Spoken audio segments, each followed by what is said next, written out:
এসছে। ইতালির রাজধানী রোম। রোম প্রাচীন সভ্যতার লালন ভূমি। কোরআনে কারিমে সূরায়ে রোম রয়েছে। এই রোম সেই রোম। এখানের বাদশার কাছে রাসূল করিম সাল্লাল্লাহু আলাইহি ওয়াসাল্লাম হেরাক্লিয়াসের কাছে চিঠি পাঠিয়েছিলেন। সেই রোম 12 থেকে 15,000-এর মতো বাংলাদেশি মুসলমান সেখানে আছে। জুমার দিন, যেদিন আমি গেলাম তার পরের দিনই জুমা ছিল। জুমার নামাজ পড়লাম ভ্যাটিকানের কাছেই বিশাল মসজিদ, ইউরোপের ভিতরে সবচেয়ে বড় মসজিদ এটা। রোম ইসলামের দুশমনদের রাজধানী। সেইখানে যখন আযান হচ্ছে আশহাদু আন্না মুহাম্মাদার রাসূলুল্লাহ, আমার অনুভূতির কথা আপনাদেরকে বোঝাতে পারবো না, কি অনুভূতির সৃষ্টি হয়েছে আমার ভেতরে। ভ্যাটিকানের পোপ এক পাশে, কিছু দূরেই ভ্যাটিকান। ওটা হচ্ছে গোটা পৃথিবীর সমস্ত খ্রিস্টানদের কাবা, ভ্যাটিকান।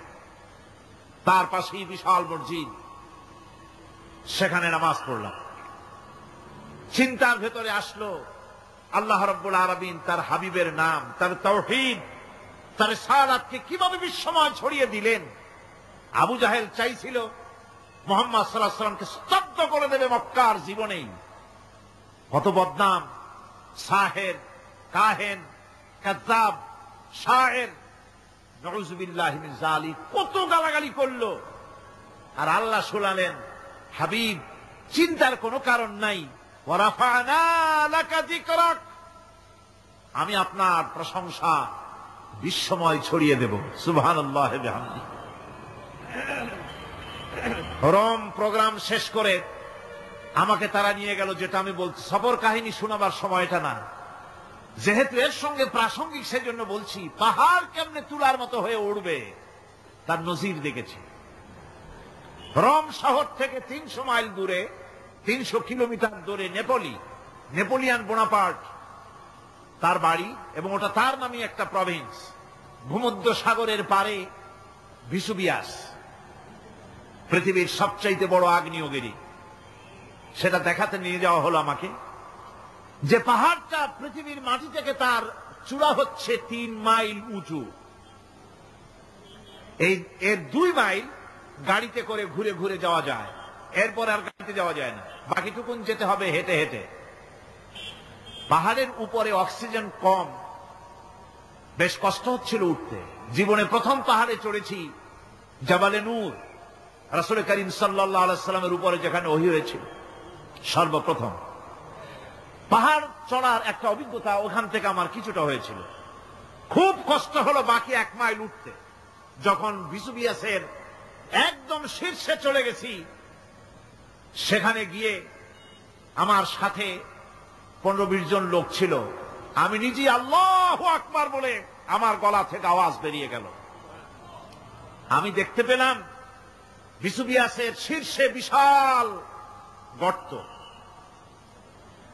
আমার মনে হয় গর্তটা এই মাছের 1/4 হবে। এই মাছের 1/4 হবে গর্তটা। সেই গর্তটার গভীরতা হচ্ছে 1.5 কিলোমিটার। এইখান থেকে পাথরগুলি উত্থিত হয়েছে, আগ্নেয়গিরি। পাথর আগুনে গলে লাভা হয়ে এগুলি পাহাড় বেয়ে উপচে পড়েছে, চতুর্দিকে 12 মাইল ছড়িয়ে গিয়েছে। আমার মনে পড়ল ওয়াকুদুহান নাসু ওয়াল হিজারা, জাহান্নামের আগুনের ইন্ধন হবে মানুষ আর পাথর। আমি সেখানে সেজদায় পড়ে গিয়া কানলাম আর বললাম, আল্লাহ জাহান্নামের আগুন হারাম করে দিও আমাদের জন্য।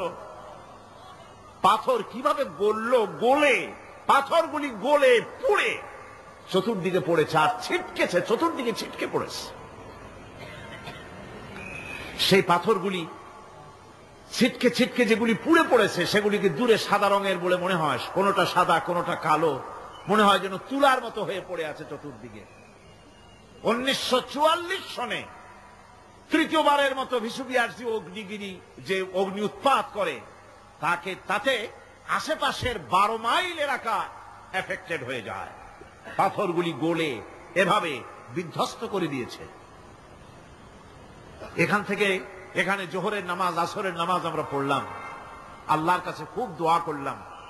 এখনো ধোঁয়া উঠতেছে, এখনো পাহাড়ের ফাটল দিয়ে ধোঁয়া উঠছে।